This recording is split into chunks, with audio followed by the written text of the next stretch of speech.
Hey everyone, welcome back to my channel. So today I wanted to sit down and film a video dedicated to talking about my natural hair goals.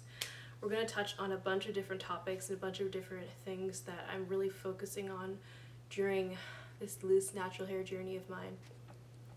Don't forget to subscribe, click the like button, and comment below what your natural hair goals are. I would love to read them. I just had to put in some earrings real quick because I was looking a little bare. So let's just get into this video.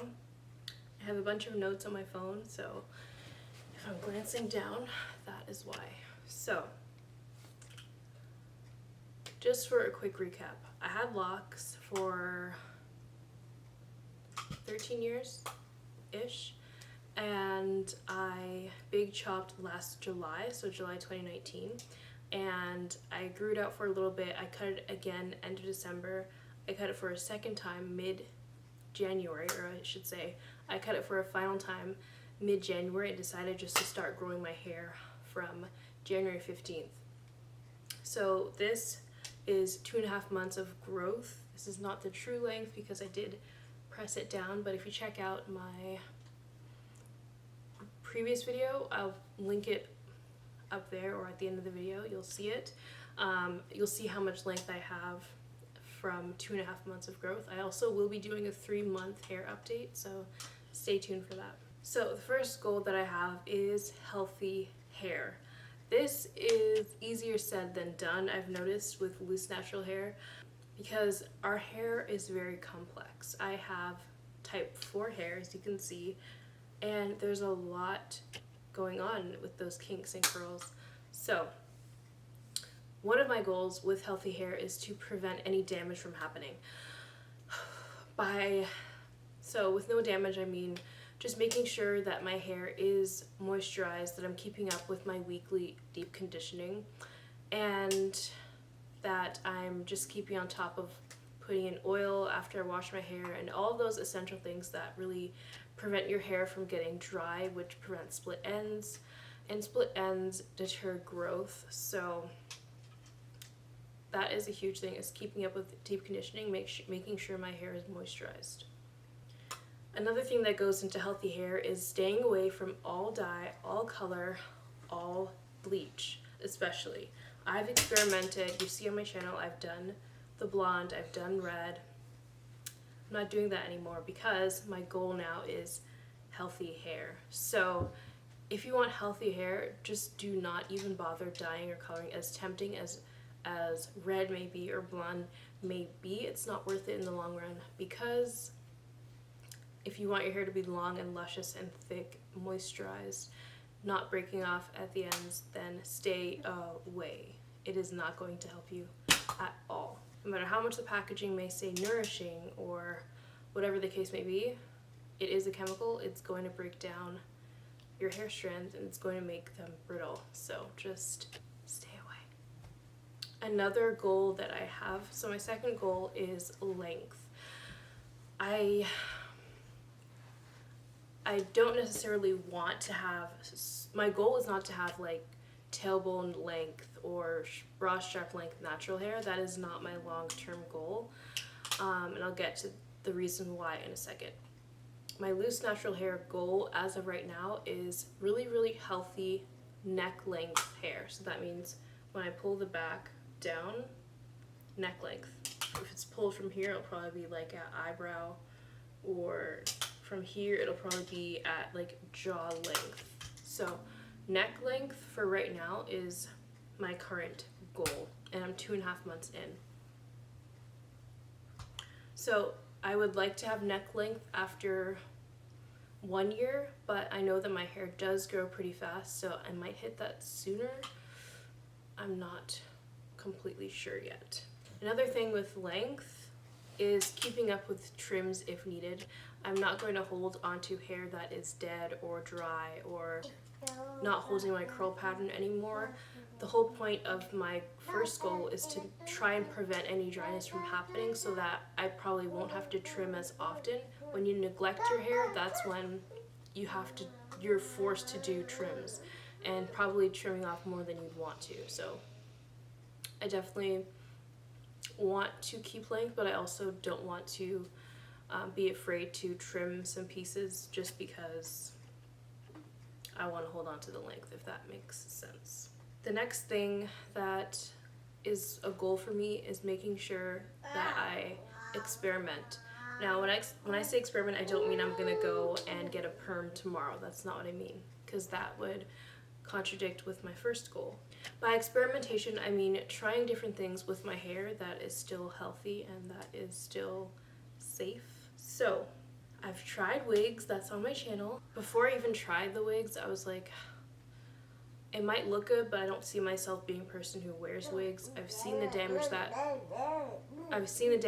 wigs can create on your edges and creating thinness around this area. So if you can hear babbling, that's Gabriel.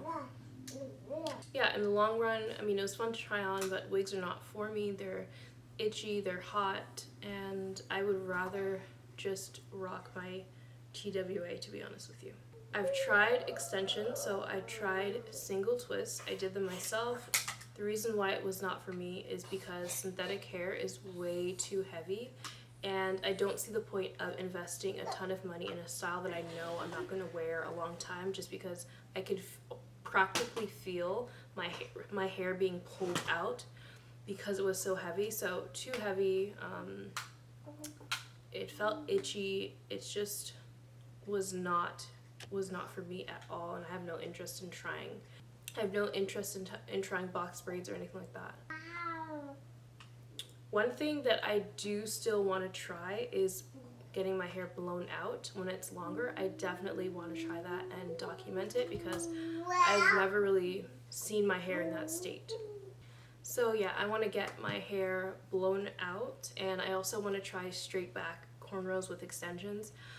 The reason why I want to try it is just because I feel like it would look really flattering. I don't know how long I would keep it in for, but it is one of the least expensive styles to try in the salon. So that's something I'm considering. I do want to try the blown out style more than the straight back cornrows, but it would be just fun to try in the summertime. Hopefully, I think my hair will be long enough by then with blown out hair to do the cornrows. Like I said, the only concern is that it will be uncomfortable, and I really don't like tightness on my scalp. It's really uncomfortable for me, and I don't have a tender head. It's just not comfortable. Okay, so the last thing that I want to talk about is the thing that I'm most excited for, and if you can guess what I'm about to say, pause the video and comment down below. Okay, so the next thing is my second set of locks.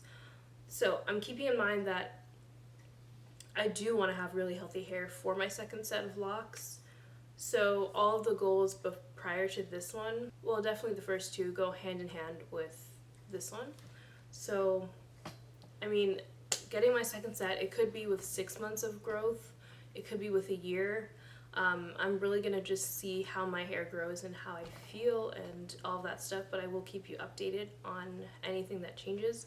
Right now I'm thinking 6 months to a year. Because my hair is so thick, I would rather get it locked sooner than later, just because it would take a really long time for an installation if my hair is longer, and my mom is also going to be installing my second set.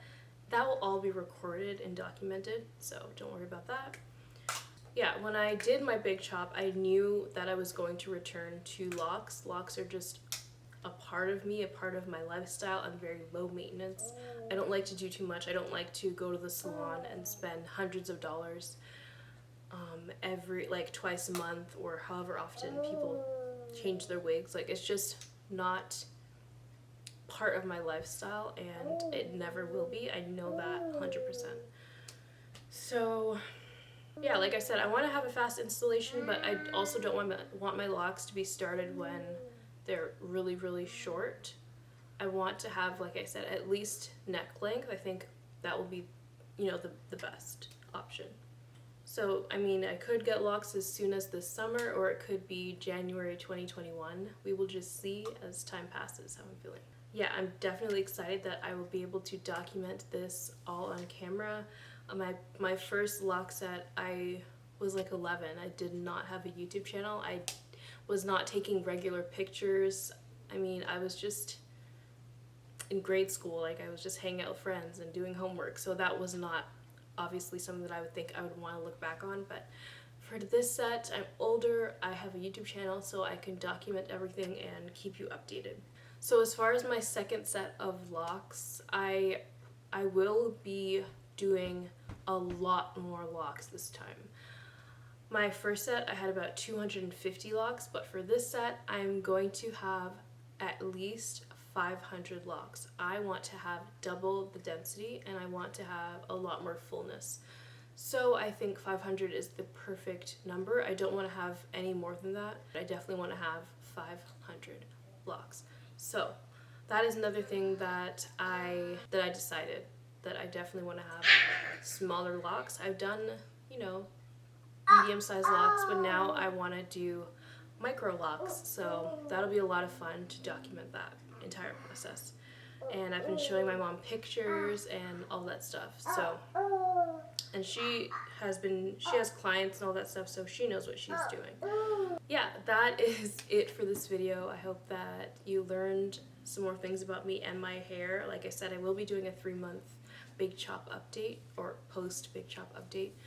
So let me know what part of your journey are you on? Have you done a big chop? Are you loose natural? Are you planning on getting locked again? I would love to read that and just create a community on here with my channel, because I've experienced locs and now loose natural hair, and then I'm going to be experiencing smaller locs. I think it'll be really cool to just communicate and talk to each other and see what your experiences are as well. So anyway, enough talking for one video. Don't forget to subscribe, comment below, and turn on notifications so that you'll know when I post. I've really been on top of my game right now with quarantine. So yeah, thank you so much for watching, and I will see you in my next video. Bye!